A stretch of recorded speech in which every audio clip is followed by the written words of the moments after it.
In this video, I tackle our expectations from you during the challenge and what to do in case of the inevitable slip-ups.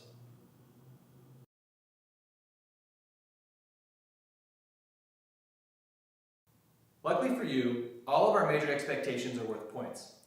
The major ones are, we expect you to get an in-body, we expect you to weigh in each week, we expect you to submit pictures, and lastly, we expect you to check in with your coach each week.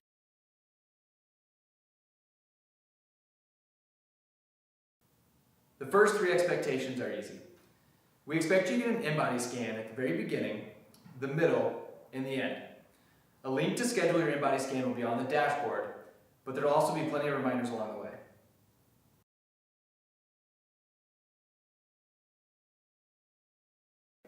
Expectations and slip-up number 5, take 1. The second major expectation is we're going to ask you to weigh in weekly. And I understand this can be a challenge, but we're only going to ask you to weigh in every Friday, and I know that expectations and slip-ups number 5, take 2. Next, we'll ask you to weigh in weekly. I understand this can be a little bit difficult because, let's face it, the scale is not on our side all the time. But I understand, and sometimes it's okay. But we need objective data. So we ask you and we expect you to weigh in every week on Friday.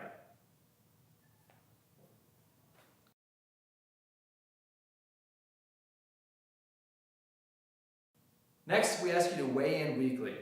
You're going to weigh in every Friday, and we know sometimes this can be difficult because the scale isn't exactly our friend. But this is super important for objective measures. Next, we're going to have you take pictures. These pictures will pop up every time you do an in-body scan as well. So we expect 3 pictures.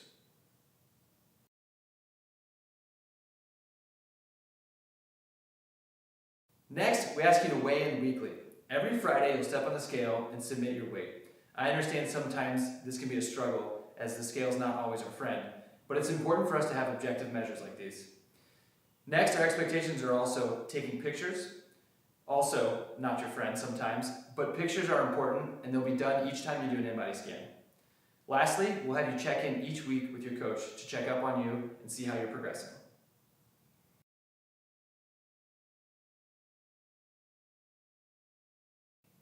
I want you to succeed. The last thing I want you to do is pay all this money for an 8-week nutrition challenge and then completely vanish once it starts. Believe me, I get it. You're busy. I'm busy too. This is completely normal. Most of the things you'll learn in the challenge are skills. And skills, they inevitably take time to develop and practice.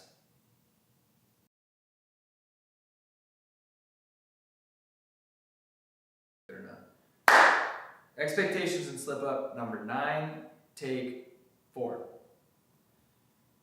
One of those skills is planning ahead and looking at your week, anticipating any roadblocks you might have. So, in an effort to keep anyone from completely vanishing off the face of the earth, it is expected that you'll check in with your coach each week so that we can smooth out any of those rough patches. I have found that my clients who do this most consistently end up having the best results. Okay.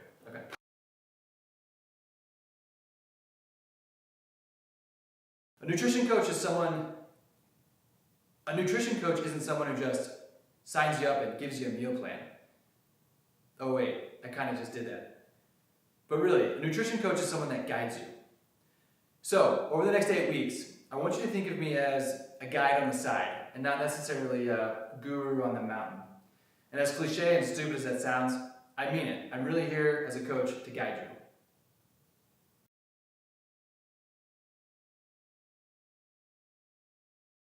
Here's the best part about this challenge. This is not a restriction diet, meaning you don't need to restrict yourself and you can indulge occasionally. Because food is something that brings people together. It prepares you for activity and it also helps you recover. So if you ever find yourself in a situation where you're not prepared because you haven't followed the meal plan exactly, it's okay. Don't treat these necessarily as slip-ups per se. In fact, when you go out into these events, try not to go hungry so that you can at least get a balanced meal of protein, fat, and carbs beforehand, and when you show up, you won't overindulge.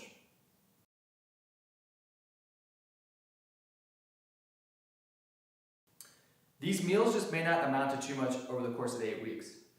If you consider for a moment, if you just ate well 80% of the time, and you had 3 meals a day, over the course of 7 days, that would only be 4 meals that don't exactly follow the meal plan. And that's okay. I'm here to tell you, these little slip-ups shouldn't be complete roadblocks.